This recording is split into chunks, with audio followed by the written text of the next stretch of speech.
Vamos à leitura então, Lucas capítulo 12, versículo 13, 14 e 15. Disse-lhe um da multidão: Mestre, dize a meu irmão que reparta comigo a herança. Mas Jesus lhe disse: Homem, quem me pôs a mim por juiz ou repartidor entre vós? E disse-lhes: Guardai-vos, acautelai-vos da avareza, porque a vida de uma pessoa, ou a vida de um homem, ou ainda a vida de qualquer, não consiste na abundância do que possui. Até aí. A pergunta que nós fazemos hoje, que é o tema de nossa mensagem, é essa: é possível ter tudo na vida?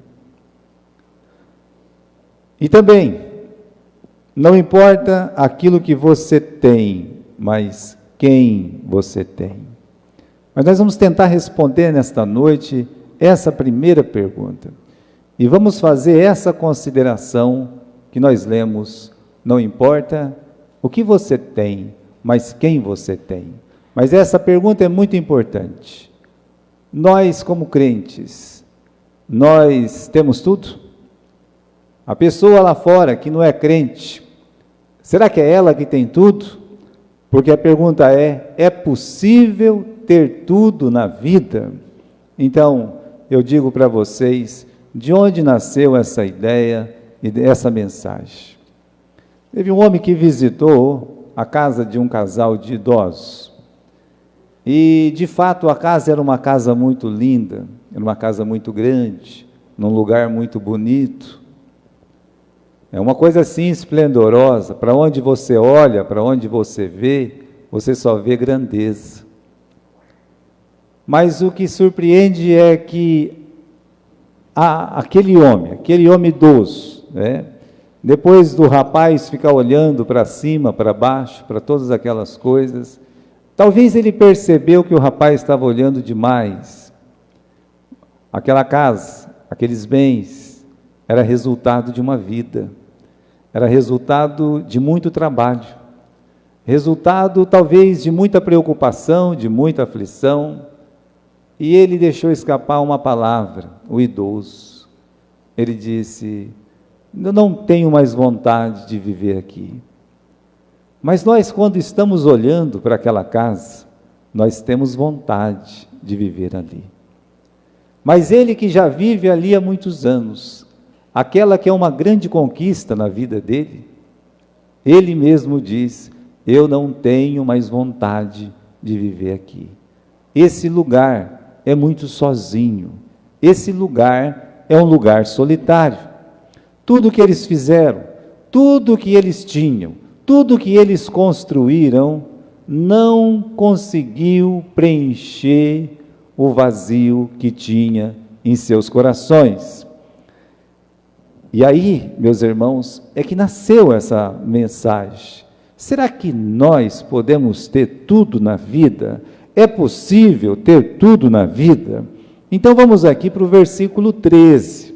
O versículo 13 nos apresenta um homem preocupado.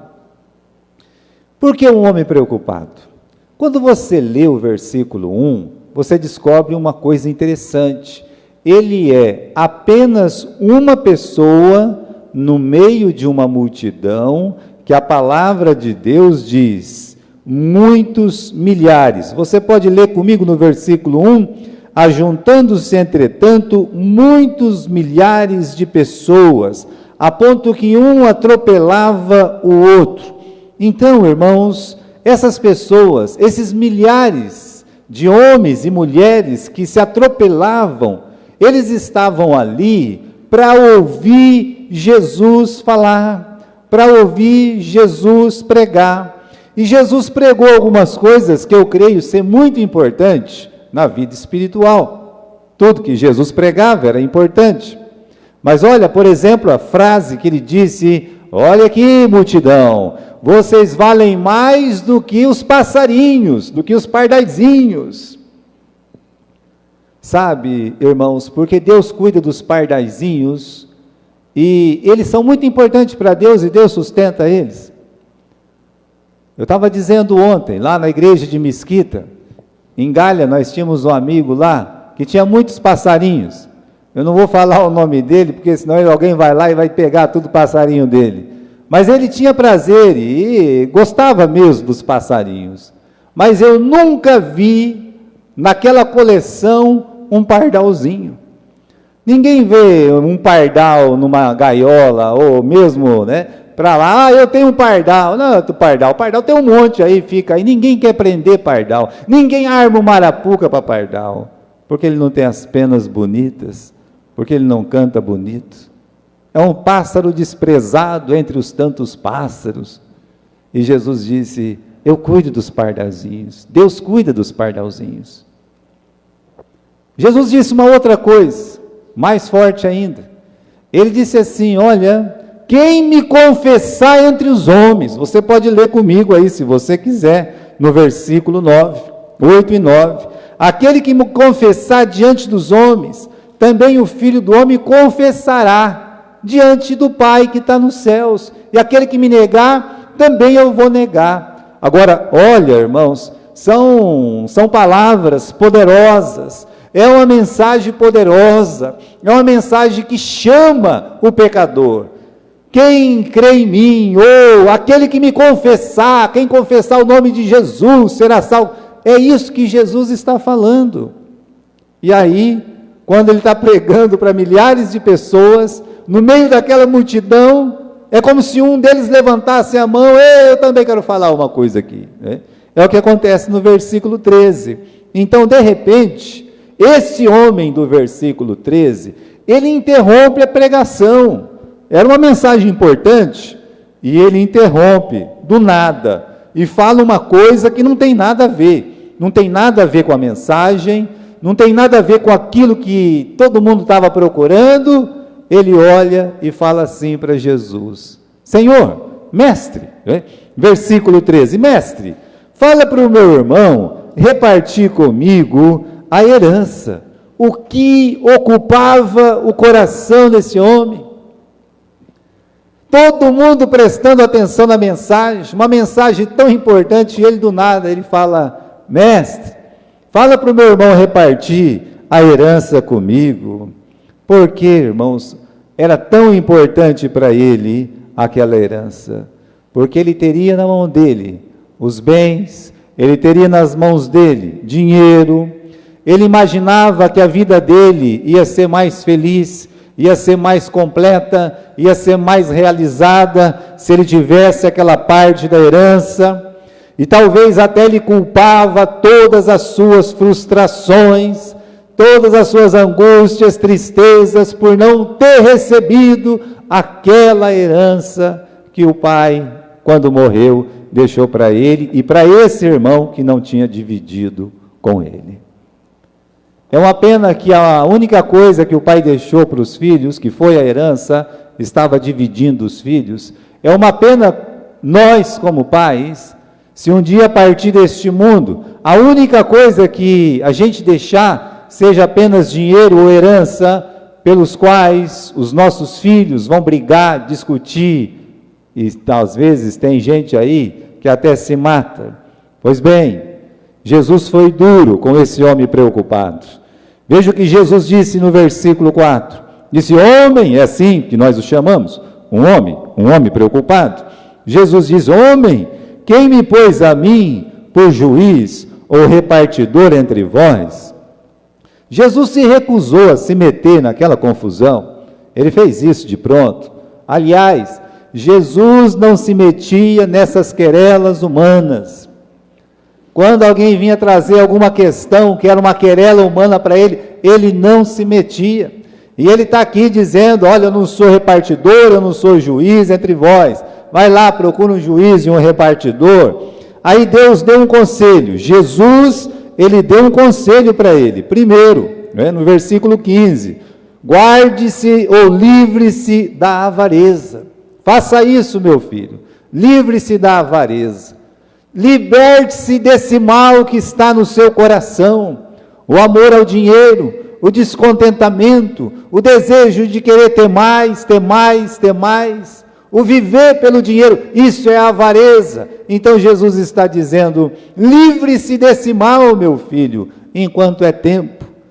Não somente Jesus deu um conselho, mas ele deu um princípio bíblico para ele meditar. Final do versículo 15: a vida de uma pessoa não consiste no que ela tem. O original traz isso, traz desse jeito mesmo. A vida de uma pessoa não consiste naquilo que ela tem. É para meditar. Agora, para ajudar na meditação desse rapaz, desse homem, olha como Jesus é bondoso, como Jesus é amoroso, como Jesus é bom, como Jesus quer se fazer compreender. Ele conta uma parábola, ele fala uma parábola que na verdade é a parábola de um homem preocupado como aquele. Então ele conta a história de outro homem preocupado. É assim que ele coloca, no versículo 16, ele diz: propôs-lhe uma parábola dizendo: a herdade de um homem rico tinha produzido com abundância. Então, irmãos, Jesus diz assim, existia um homem rico. Bom, esse homem tinha bens, tinha dinheiro, tinha empregados, carruagens, o status, a influência, tudo que aquele homem desejava. Na verdade, Jesus está desenhando um retrato do primeiro homem que conversou com ele. Olha, vou falar para você de um homem que ele tinha muito dinheiro, que ele tinha muitos bens. Vou falar de um homem que ele tinha empregados, tinha servos, ele tinha tudo. Tudo. Não, Jesus não falou isso, pastor, não, né? Mas Jesus disse que ele tinha muitos bens. Então, pela bondade de Deus, veja que coisa, alguém vai falar: que homem de sorte, e a gente vai dizer: como Deus é bom. Versículo 16 diz que a herdade desse homem rico tinha produzido com abundância. Ele já era rico. E o que aconteceu? Aconteceu que choveu na horta dele. Aconteceu que esse homem, de repente, o campo dele, o cafezal, o trigal, o milharal, a plantação de soja, tudo que ele tinha, produziu e produziu com abundância. Ô, meus irmãos, como é bom quando chove, e aí, por chover, os campos, eles ficam todos carregados com os frutos, com os grãos. É bonito. Aqui no estado de São Paulo é bonito ver os tratores trabalhando no cafezal, mas se você for no Paraná, é de dia, é de noite, você vai ver as grandes máquinas trabalhando de dia e de noite, sem parar. Aquilo é abundância, aquilo é dinheiro, aquilo é prosperidade. Mas eu disse que é bondade de Deus, porque sem chuva ele não seria mais rico. Sem Deus ter abençoado aquele solo, fazer chover no tempo certo, e não ter mandado as pragas, então Deus abençoou aquele homem, mesmo que aquele homem nem se lembrasse de Deus. Deus permitiu que ele ficasse mais rico ainda. Às vezes, a grande prova do rico é Deus fazer ele ficar mais rico, porque isso será um testemunho para ele no dia final. Este homem rico, ele tem uma preocupação. Veja, você acha que a pessoa rica não tem uma preocupação? Veja só este homem, com aquele campo, com aquela grande fazenda enorme. Versículo 17, arrazoava entre si, dizendo: o que eu vou fazer? Eu não tenho onde recolher os meus frutos. O que eu vou fazer com tanto milho? O que eu vou fazer com tanta soja? O que eu vou fazer com tanto amendoim? Olha, é o que ele está perguntando para ele mesmo, arrazoava consigo mesmo, preocupado. Ele está dizendo: eu não tenho onde recolher, versículo 17, eu não tenho onde colocar tantos grãos, tanto dinheiro, eu não tenho. Hoje eles dão um jeito, né? Eu não tenho onde colocar tanto dinheiro. Rapaz, vai lá, compra uma Ferrari de 5, 6 milhões de dólares. É verdade. Pelo menos eu coloco o dinheiro em algum lugar. É verdade. esse homem tem uma preocupação, e que preocupação legal. Você não quer ter uma preocupação dessa? Onde eu vou colocar tanto dinheiro? Onde eu vou colocar tantos bens? Onde eu vou colocar tantos grãos? Ele já era rico, mas agora ele está bilionário, então o que eu vou fazer com tanta coisa? Pensa que não tem preocupação? Bem disse Eclesiastes 5:12. Eclesiastes é o pregador. Bem disse o pregador: a fortuna do rico não o deixa dormir. Você quer dormir, né? A fortuna do rico não o deixa dormir. Vamos fazer o seguinte: vamos ajudar o nosso homem, vamos ajudar esse rico preocupado, vamos dar opções ao nosso amigo aqui. Vamos fazer o seguinte: meu amigo rico, meu amigo milionário, olhe para os lados. Ele poderia ter olhado para os lados. Ele veria muitos pobres, ele veria muitos órfãos, ele veria muitas viúvas, ele veria muitos necessitados, se ele tivesse olhado para os lados. Quantos de estômago vazio, como Lázaro?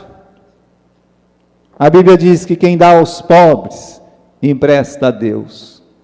Ele poderia ter olhado para os lados, mas vamos dizer que ele não é do tipo de caridade pessoal.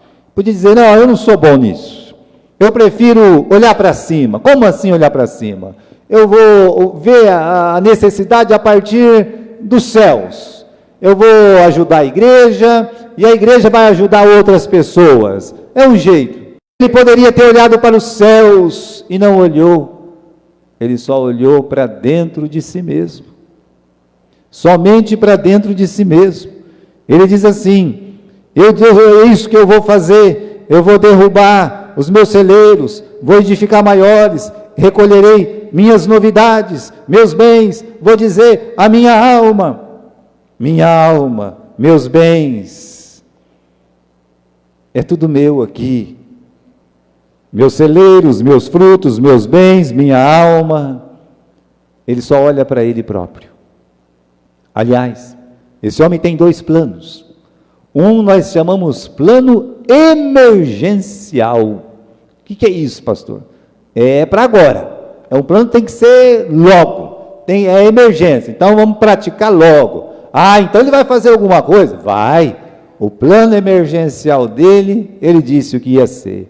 Já sei, farei isto, vou derrubar esses celeiros pequenos e vou construir celeiros maiores, e aí vou guardar todos os meus bens.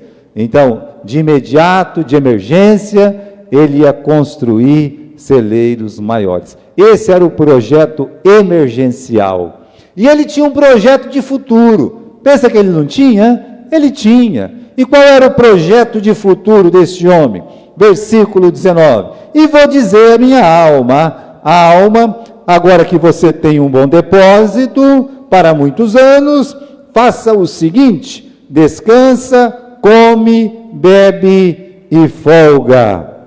Os dois planos dele. No plano presente, ele só pensa nele, e no plano futuro, ele só pensa nele também.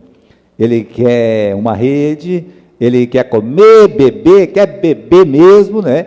Ele quer folgar, né? Quer divertir, quer aproveitar a vida. Afinal de contas, ele trabalhou tanto e ele quer aproveitar a vida.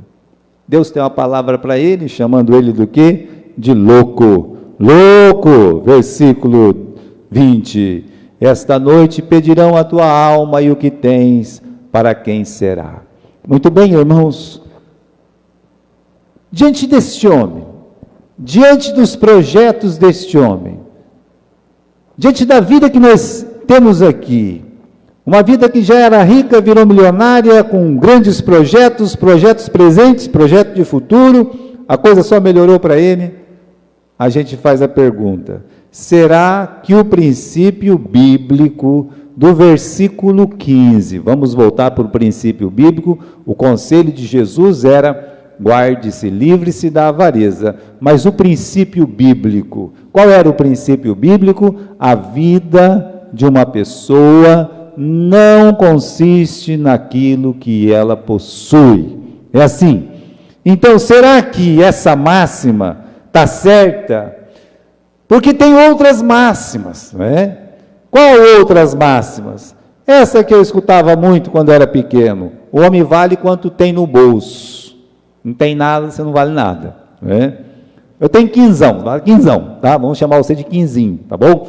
Então, o homem vale aquilo que ele tem no bolso. Outra que eu ouvi: dinheiro não traz felicidade, mas faz você chorar suas pitangas lá em Paris, lá no Gramado, lá. É assim, a pessoa tira sarro, é claro, meus irmãos, é só para tirar sarro, é só para contradizer o que Jesus disse, que a vida de uma pessoa não consiste nos bens que ele possui.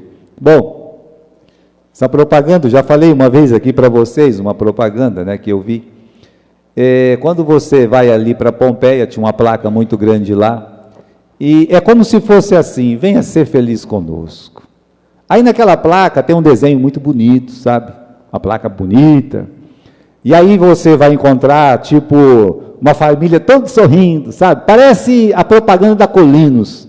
Não tem mais Colinos, né? É Colgate. Então parece todo mundo rindo, não tem um podre no dente, não tem nada. Tudo bonitinho. Está todo mundo legal. Atrás deles, assim, ou perto deles, tem uma casona, uma coisa bonita, muito legal. E aí tem a frase: venha ser feliz conosco, com coisa que eles estão lá. Aí a pessoa diz assim: é isso que me falta para ser feliz. O que me falta é isso aí, está faltando isso. Então, irmãos, a propaganda de comprar essa casa, ele vai e compra essa casa. E quando ele chega lá, as coisas não vão mudar. E se os filhos estão todos dependentes? E se os filhos são todos imorais? E se os casais não se conversam, o marido não fala com a mulher não fala com o marido, vivem a brigar, vivem a se xingar, a se ofender, uma família que não sabe o que é uma igreja e nada, como a felicidade estará dentro desta casa? Impossível. Mas ele não comprou a felicidade, ele pensou que ele estava comprando a felicidade, mas ele se enganou. Veja o que aconteceu com esse homem, no versículo 20, Jesus disse: louco, hoje vão pedir a tua alma, e o que tens preparado, para quem será? Parece aquela historieta, né? Aquela historiazinha, quem sabe que é mentira, mas daquela mulher que estava com uma criança no colo, e entrou dentro de uma caverna, e escutou uma voz, a caverna estava cheia de tesouro, cheia de pulseira e corrente, tudo de ouro. Aí a voz diz: pega tudo que você quiser, só que daqui 5 minutos a porta vai fechar. Ela pegou a criança, colocou lá no chão e põe pulseira no braço, põe cordão no pescoço, e pega um copo aqui, pega outra coisa lá, pegou tanta coisa. Quando ela viu, veio a voz: falta 10 segundos, ela deu no pé, a porta fechou, e ela esqueceu a criança lá dentro. O bem mais precioso ela deixou. Parece a vida de muitas pessoas. O bem mais precioso é deixado para trás. O bem mais precioso, ele não foi levado em conta, não entrou naquela matemática: vou fazer grandes celeiros, eu vou comer, beber, folgar e tal, sempre lutando ali, se escravizando. Foi o que aconteceu com esse homem. Agora, irmãos, dentro dessa história, eu quero colocar outra história, de 2 irmãos que resolveram medir as suas posses. Agora, essa história não é mentira, essa história aconteceu. E não só aconteceu, como podemos dizer, a pura verdade, porque é da Bíblia, é da palavra de Deus. Então, se está na Bíblia, é a pura verdade. 2 irmãos resolveram medir suas posses. Quem seria? Jacó e Esaú. Convido você para abrir a Bíblia no livro de Gênesis, capítulo 33. Gênesis, capítulo 33. e 3. Tem duas frases aqui. Esses dois irmãos, eles passaram metade da vida, isso mesmo que você está ouvindo, os dois passaram metade de suas vidas brigando para ver quem ia ficar com a herança do pai. E aí aconteceu o seguinte, o mais novo acabou passando a perna no mais velho, não que recebeu a herança de imediato, mas logrou o irmão, né, e acabou dando no pé. Os dois vão se separar. O Jacó, ele faz o seguinte, ele sai, vai para a terra que era dos tios dele, e ali vai passar 20 anos, vai acabar ficando rico, tá? O irmão, que era o mais velho, que era o Esaú, ele também resolve colocar o pé na estrada, ele vai para o sul, enquanto que o Jacó vai para o norte, ele vai para o sul, e lá no sul ele conquista uma grande terra, ele se torna uma nação, ele não fica rico, ele fica podre de rico. Ele fica bem mais rico do que o seu irmão Jacó. E um dia, os dois se encontram. O rico com o podre de rico. O Jacó é rico. E o Esaú é podre, podre, podre de rico. Ah, mas se é podre, não é rico. Não, é um jeito de a gente falar, tá? Então, veja aqui no capítulo 33, tá? No versículo 9. O Jacó, com medo do irmão, matar ele porque ele passou a perna no irmão 20 anos antes, ele mandou um monte de presente para o irmão, um monte. E aí o irmão recebeu aquele presente, mas quando os dois se encontraram, se alegraram, se beijaram, choraram, e o Esaú disse para ele essas palavras do versículo 9. Disse Esaú: ô meu irmão, eu tenho bastante, fica com você essas coisas que você está me dando. Porque ele estranhou, ele falou: Jacó, que monte de coisa é essa que você está me dando? Não, eu quero te dar uma bênção, meu irmão, eu quero te dar uma bênção. Ele disse: não, eu tenho bastante, pode ficar com você, eu tenho bastante. Aí o Jacó que era mais pobre, ele fala uma frase meio esquisita.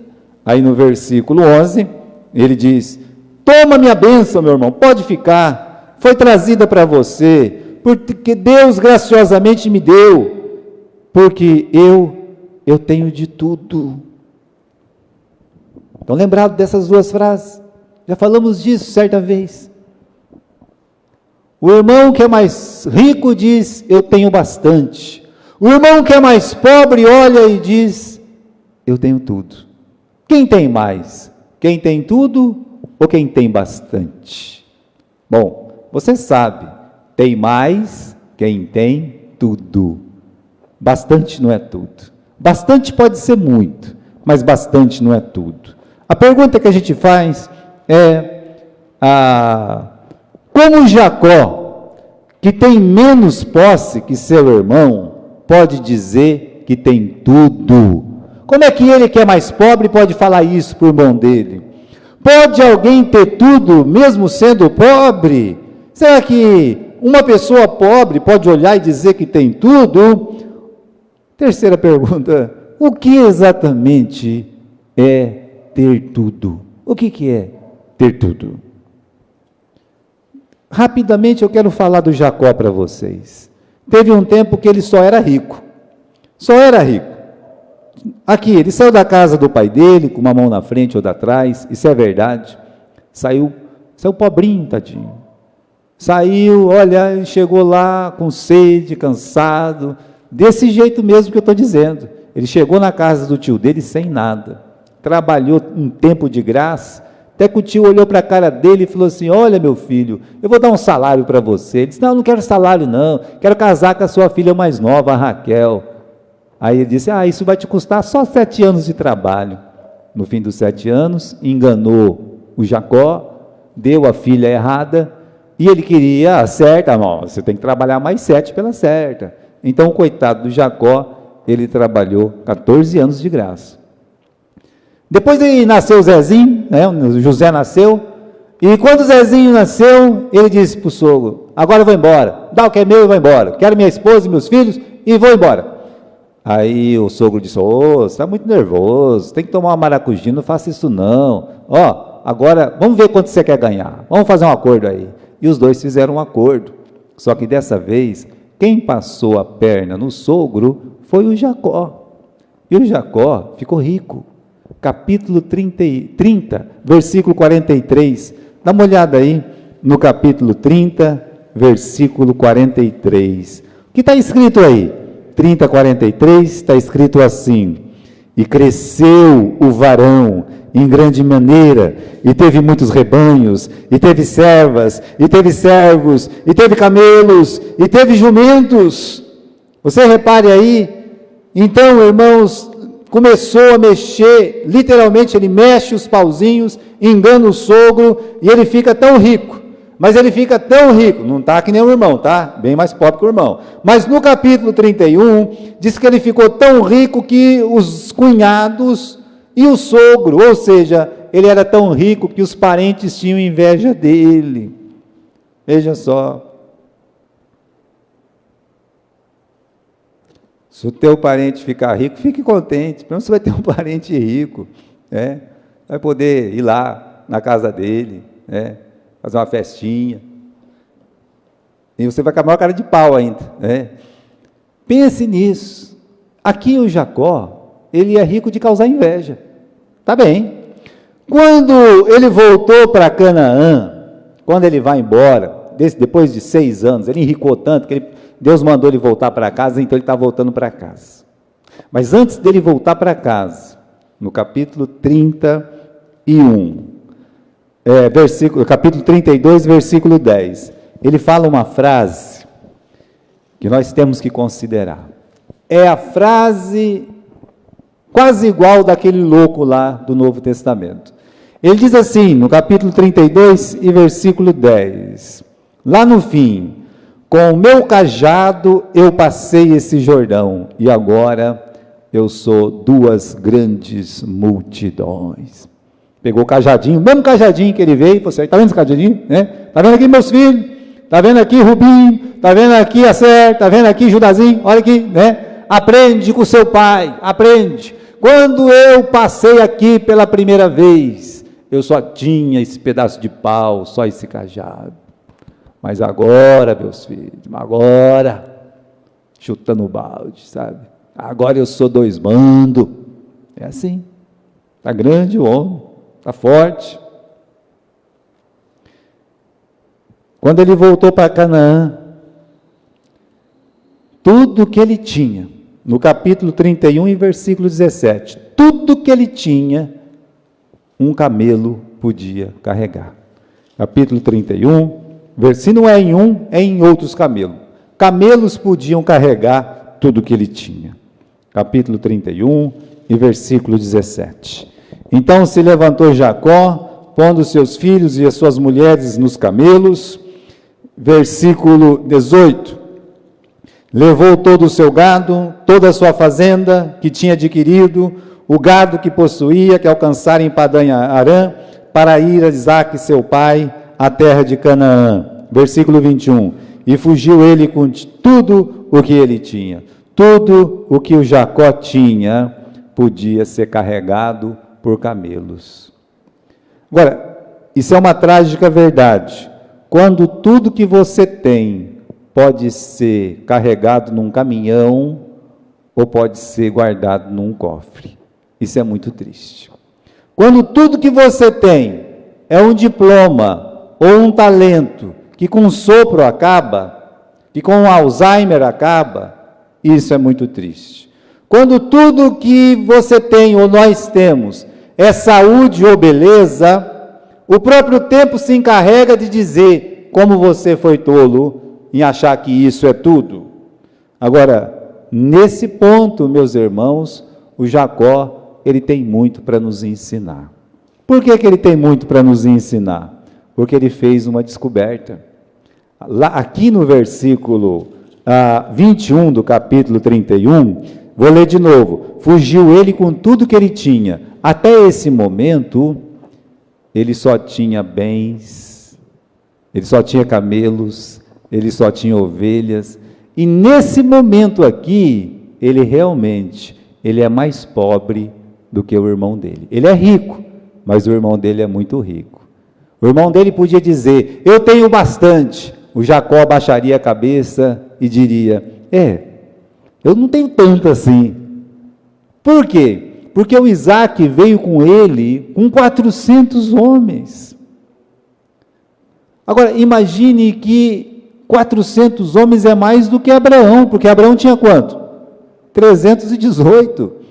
Então ele era muito mais rico que Abraão. Abraão não tinha terra. O país de Edom estava lá. O Esaú, os 12 filhos dele, quando ele morreu, se tornaram 12 príncipes. O do Jacó, 12 escravos. Então, meus irmãos, veja, o Esaú era muito mais rico. Nesse momento, o Jacó é mais pobre. E o Esaú é mais rico. Não, mas ele tinha bastante, mas não comparava com o outro. Não dá. Então foi nesse intervalo que ele fez 3 descobertas. No capítulo 32, você vai ver comigo aqui, no versículo 22, ele se levantou de noite, tomou as mulheres, as servas, fez todo mundo passar pelo val do Jaboque, e fez passar o ribeiro, final do versículo 23, e tudo que ele tinha. O Jacó passou sua família, e passou tudo que ele tinha, e ele ficou sozinho no versículo 23, 24, Jacó, porém, ficou sozinho, e um homem lutou com Deus, até que o sol saiu. Um homem lutou com Jacó. Olha aqui, irmãos, nesse caminho, quando ele saiu da casa do sogro dele, até ele se encontrar com o irmão dele, ele se tornou muito mais que milionário, porque ele fez 3 descobertas muito importantes.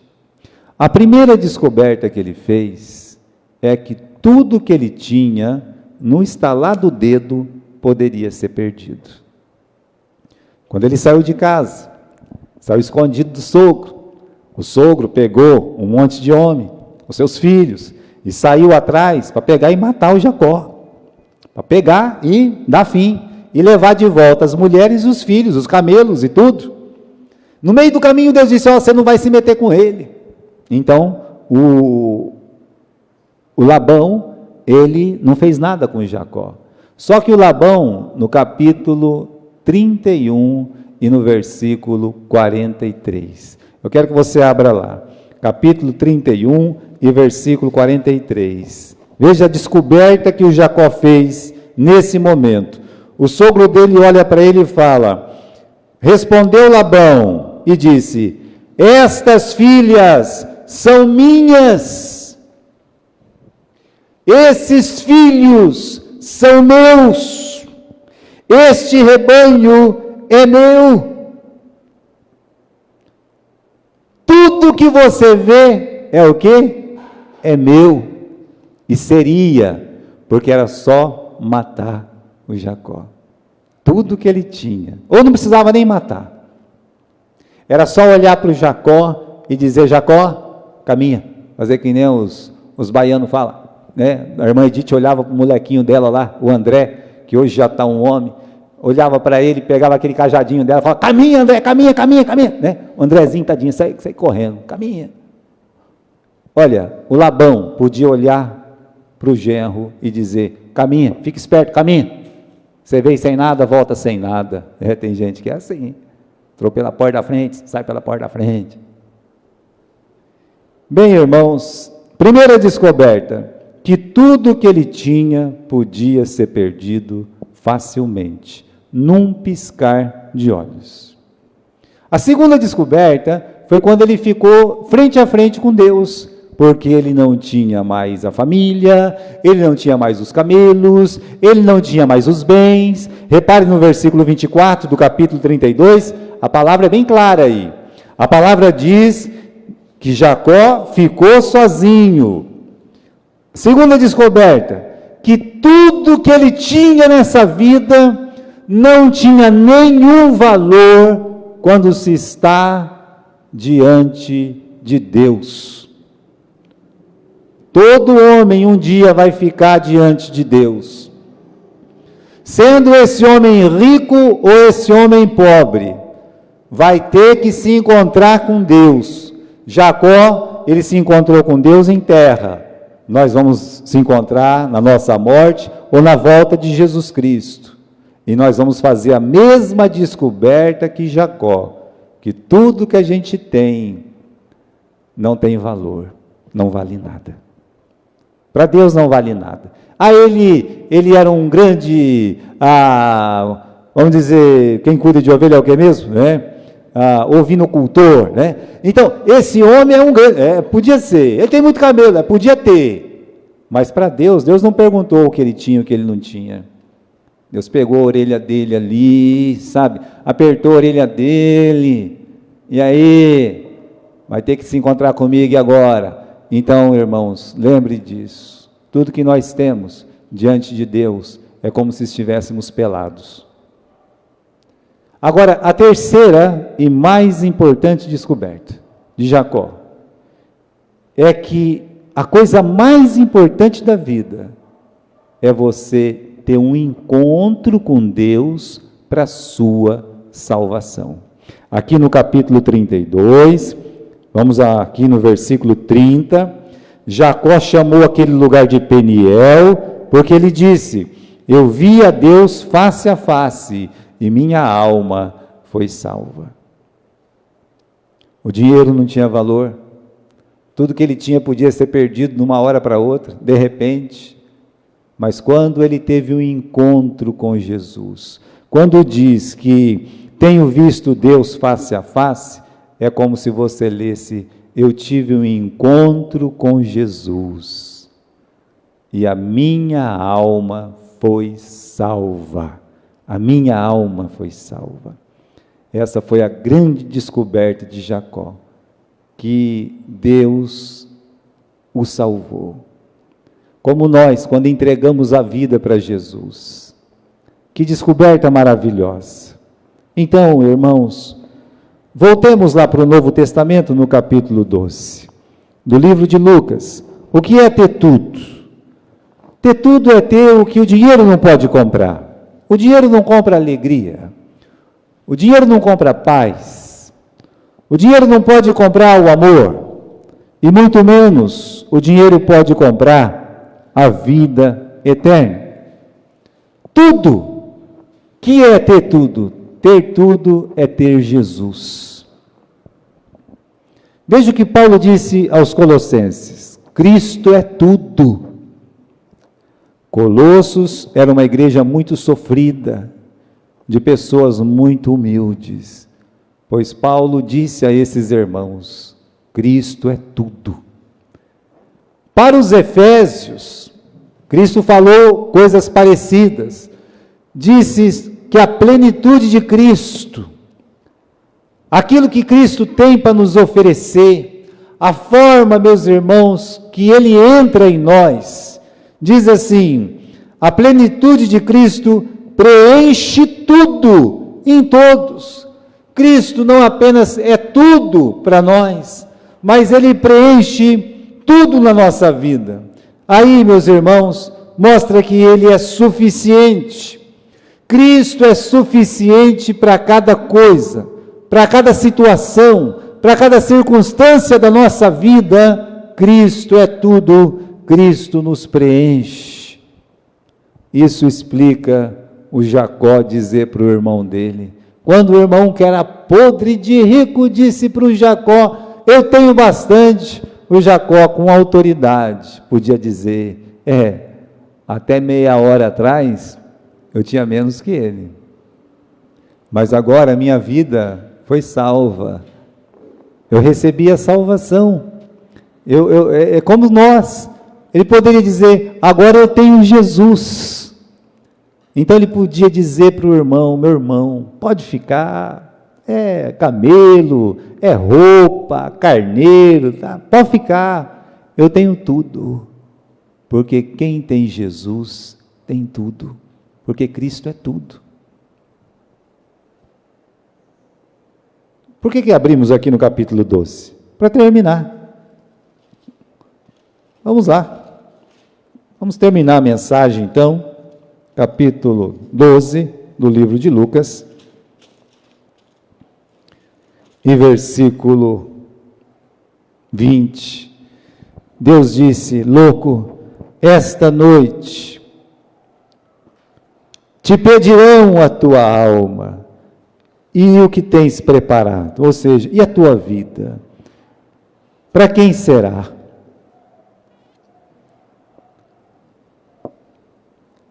Esaú nem terra tem mais, não existe mais os edomitas. Acabou. Os filhos foram príncipes, ninguém se lembra mais deles, não existe nada mais. Por outro lado, o Israel está aí, o salvo ainda existe. Olha esse homem, ele está a um passo de ter tudo, tudo. Jesus está falando de salvação, Jesus está falando que quem me confessar vai ser salvo. Então ele está a um passo de ter tudo, porque tem Jesus, quem tem Jesus tem tudo. E o homem só pensa em ficar mais rico, ou só pensa nos bens, ou só pensa em si mesmo, só isso. Jesus disse uma coisa para todos aqui nesse texto do capítulo 12, no versículo 31. Buscai antes o reino de Deus, e todas as outras coisas vos serão acrescentadas. Agora, isso aqui não dá para saber se é verdade ou se é mentira. A história do pai, do filho e do quadro. Um pai e um filho, eles tinham muito carinho, muito cuidado com artes. Então, eles colecionavam quadros, quadros mesmo, só que quadros de gente famosa, sabe? Tipo um Picasso aí, tipo um Michelangelo. Então, o homem era bom. Saiu a guerra, a Segunda Guerra Mundial. O menino dele teve que servir a guerra. Chegando na guerra, foi morto. Morreu. O pai ficou muito triste, desconsolado. Tinha tanta coisa, e o filho morto. Um belo dia, um rapaz bateu na porta dele, carregando um quadro. E disse: olha, eu fui amigo do seu filho lá no exército, servimos juntos. Ele disse que o senhor gostava muito de quadro. E eu, em homenagem ao meu amigo, eu fiz esse quadro com a foto dele. O camarada não era muito bom pintor, vocês sabem, era meia boca. E aconteceu que o quadro não era lá, aquela formosura. Mas o pai ficou muito feliz e disse: sabe o que eu vou fazer? Eu vou colocar esse quadro na porta da sala onde ficam todos os outros quadros. Assim, antes de alguém ver a minha exposição, vai ter que ver meu filho primeiro. Colocou, o velho era teimosão, olha. E colocou aquele quadro meio feinho, sabe? Então, todo mundo que queria ver os quadros dele, primeiro olhava lá, baixava a cabeça, né? E passava. Era o quadro do filho. O velho morreu. E aí os quadros tiveram que ser leiloados. O primeiro quadro a ser leiloado era o quadro do filho. Aí, o leiloeiro, por educação, né? Alguém dá $1.000, aquele quadro sem expressão, tá? Ei, a gente não veio aqui por esse quadro, muito feio, quem que vai dar $1.000? $500? Não, ninguém quer isso não. Aí alguém gritava: ei, tira isso, põe os bons, põe os bons. Aí ele disse: $100. Aí o camarada olhou e disse: alguém dá alguma coisa por esse quadro? Aí tinha um velhinho lá também, um homem, sujeito, e disse: eu dou $5, eu dou o que eu tenho.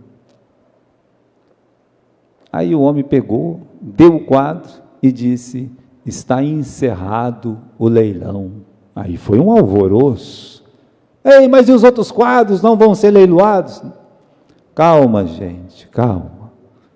Antes de morrer, ele fez um testamento que quem comprasse o filho ficava com tudo.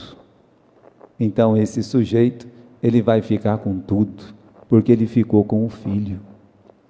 Meus irmãos, é só uma historinha. Mas quando nós temos Jesus, nós temos tudo. Quem tem Jesus, tem tudo.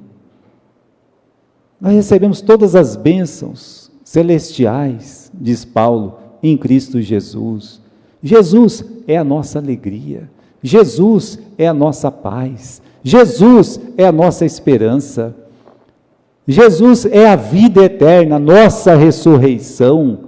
Como nós não temos tudo? O crente pode dizer, seja ele rico, seja ele pobre, não importa, ele pode dizer, eu tenho tudo, porque eu tenho Jesus. Amém?